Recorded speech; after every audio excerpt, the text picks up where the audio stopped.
500. That is half of the world's active lava geysers and can be found exclusively at this location known as Yellowstone National Park. If it erupted, it might devastate the entire United States. As if there weren't enough natural disasters to worry about, a recently published study has pushed another terrifying prospect back into the public eye. The eruption of the Yellowstone supervolcano in the United States, amongst other disasters, is highlighted as a catastrophe that might wipe out much of human life on this planet. A 5-mile deep reservoir of hot lava lurks under Yellowstone National Park, fueled by a massive plume of molten rock welling up from hundreds of miles below. Many of the park's famous geysers and hot springs are the result of this heat, and as magma flows into the chamber and cools, the ground above rises and lowers regularly. That magma chamber has erupted on rare occasions throughout history. The great majority of Yellowstone's eruptions have been smaller lava flows, with the most recent occurring around 70,000 years ago at Pitchstone Plateau. But it's the remote chance of cataclysmic super eruptions that draws so much attention to Yellowstone.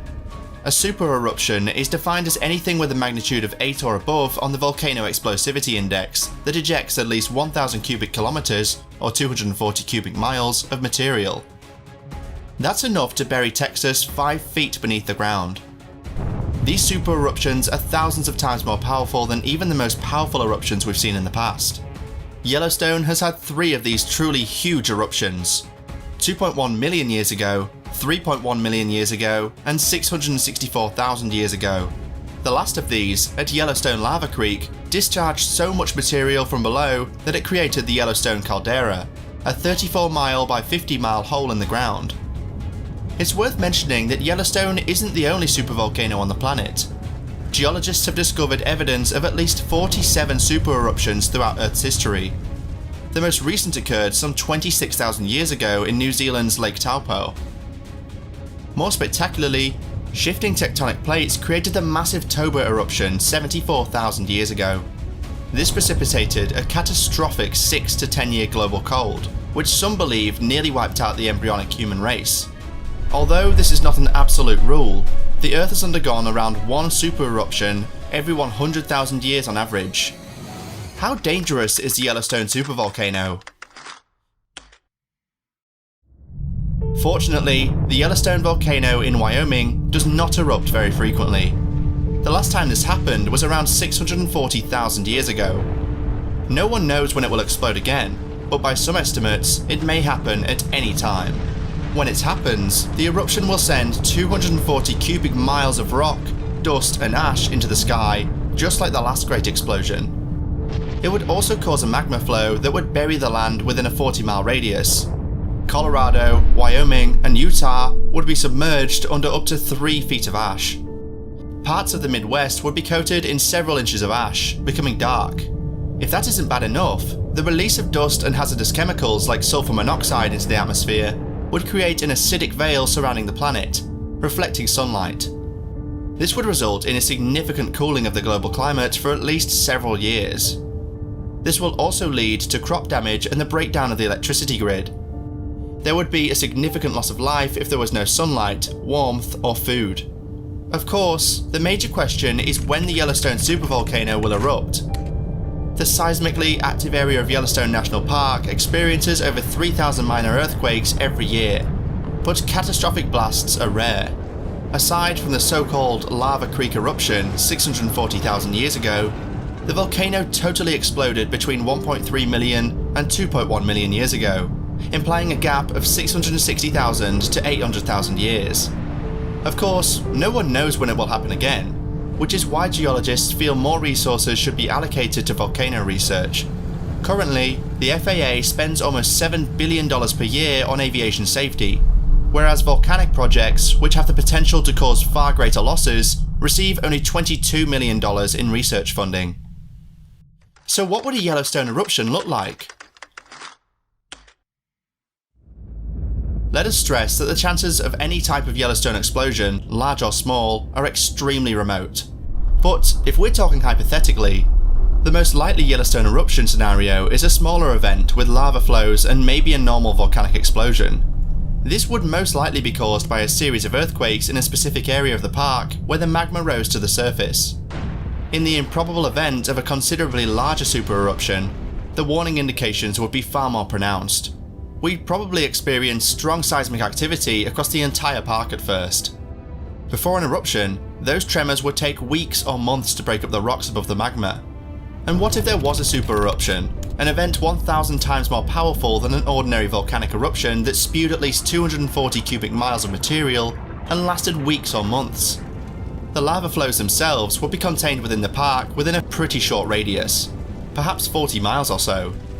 In actuality, only approximately 1/3 of the material would ever reach the atmosphere. The main source of destruction would be volcanic ash, a mixture of fragmented rock and glass that would be thrown kilometers into the air and dispersed across the country. Geologist Lowenstern and his colleagues used historical ash deposition as well as advanced modelling to conclude that an eruption would produce an umbrella cloud that would spread in all directions. This would affect practically the entire country. Tens of millions of people would perish within 1,000 kilometers, or 621 miles, of the eruption. If you inhaled the ash, which is unavoidable in this situation, it would form a cement-like mixture in your lungs, causing you to suffocate. Buildings would collapse, since even 30 centimeters or 12 inches of ash is enough to cave in roofs. Volcanic ash is not the same as fireplace ash. It is microscopic rock fragments. And when it goes in your eyes, it destroys and scrapes the cornea. When it enters your lungs, it's like mixing concrete within your lungs, and you drown. It also enters car engines and causes them to shut down. It infiltrates your generators and shuts them off.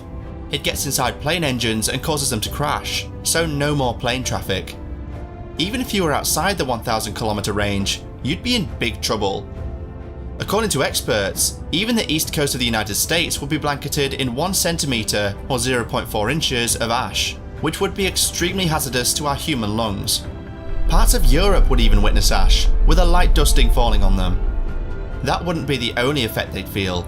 Aside from the lethal ash, the entire world would experience a temperature dip.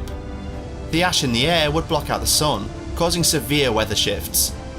The global temperature would fall by 10 degrees Celsius, which may endure for a decade. The ash would also have an impact on crops, water supplies, and almost everything else in the western region of the Earth. Volcanoes can spew sulfur aerosols into the atmosphere, which reflect sunlight and temper the environment. Because these particles have a brief lifetime in the atmosphere, the effect is very momentary, yet it can be striking. When Mount Pinatubo erupted in 1991, it cooled the planet by around 1 degree Celsius, or 1.8 degrees Fahrenheit, for several years. The Tambora eruption in 1815 cooled the planet sufficiently to destroy crops all around the world, potentially resulting in famines in some areas. And those were minor eruptions in comparison to what a supervolcano is capable of. So, while you'd presumably escape the initial explosion, you'd eventually feel the consequences of the ash, whether that meant dying fast or living long enough to see a colder, harsher world.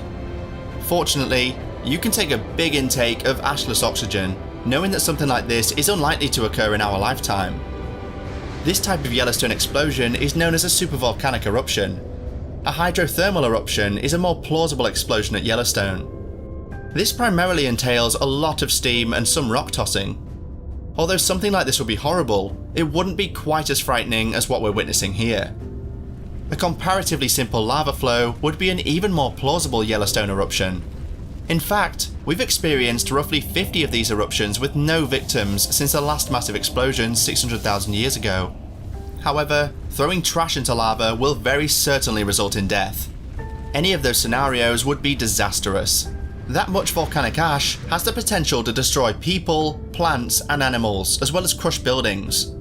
Even a few inches of ash can devastate farms, choke streets, cause significant respiratory problems, block sewer systems, and even short out transformers.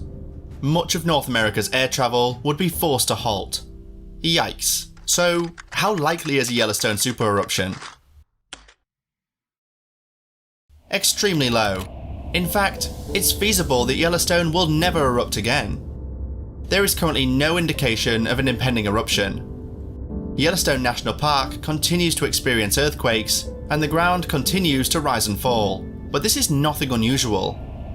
Yellowstone is behaving as it has for the past 140 years, according to USGS. The chances are quite good that Yellowstone will remain eruption-free for the next few centuries. According to USGS, the probabilities of Yellowstone erupting in any given year are 0.00014%, which is lower than the odds of being hit by a civilization-destroying asteroid.